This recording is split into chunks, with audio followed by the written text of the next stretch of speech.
After the 2018 midterm elections, a climate justice group called the Sunrise Movement held a sit-in in Democratic leader Nancy Pelosi's office. The Democratic Party had just regained control of the House of Representatives, and the Sunrise Movement saw this as an opportunity to push the U.S. government towards concrete action on climate change. The demonstrators were joined by Alexandria Ocasio-Cortez, who had just recently won her own election bid for a seat in the House of Representatives. After officially taking office in 2019, Representative Ocasio-Cortez and Democratic Senator of Massachusetts Ed Markey submitted a joint resolution called the Green New Deal to Congress. The Green New Deal called on the government to solve three major problems in one concerted effort. First and foremost, it tackled climate change by laying out a 10-year plan for America to transition away from fossil fuels to 100% renewable, zero-emission energy sources. This would require a massive overhaul of transportation by investing in electric vehicles, improving public transport, and developing a high-speed rail system. It would also involve renovating buildings to make them more energy efficient. And since so much would rely on electricity, power grids across the country would need to be upgraded to make them more efficient. The resolution also called on the government to invest in carbon-negative technologies, like carbon sequestration, to help lower atmospheric carbon dioxide. Secondly, the Green New Deal saw America's transition to green energy as a huge opportunity for economic growth, an issue that has become even more critical in light of the COVID-19 pandemic. Many climate experts are pushing for a green economic recovery by creating new jobs in clean energy and sustainability.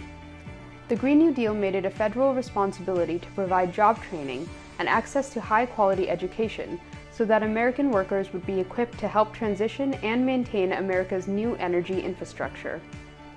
Thirdly, the Green New Deal aimed to end wage disparity and racial inequality in America. Studies show that poor communities, which are disproportionately made up of people of color, bear the brunt of climate change-related natural disasters. By ensuring that everyone has access to electricity, clean water and food, education and job training, medical care, and living wages that can support a family, America would more easily be able to support the transition to green energy. This would also loop back to help impoverished communities, since the frequency and severity of climate-related natural disasters would decrease as greenhouse gases decreased. So what happened to the Green New Deal? In 2019, Senate Republicans, who held the majority, called for an early vote on the resolution without allowing for discussion or expert testimony. Most Democratic senators refused to vote in protest, and the resolution was defeated by a margin of 57-0. However, the ideas laid out in the Green New Deal are still a topic of much discussion. Some opponents acknowledge that climate change is a problem, but they say the Green New Deal was not the way to solve it. Others say that until there is a better proposition, the framework provided by the Green New Deal should be followed. Still others say it didn't go far enough. The Green New Deal was only a resolution, not a bill. Even if Congress had voted in favor of it, no new laws would have gone into effect. And although Joe Biden has pledged $2 trillion towards his own climate plan, which seems to be heavily based on the Green New Deal, climate activists are worried that coordinating America's recovery from the COVID-19 pandemic could push climate change down Congress's priority list for many months. This is time that the planet simply does not have. While Congress struggles to agree to even just a resolution on climate change, more people are starting to turn their hopes towards the free market.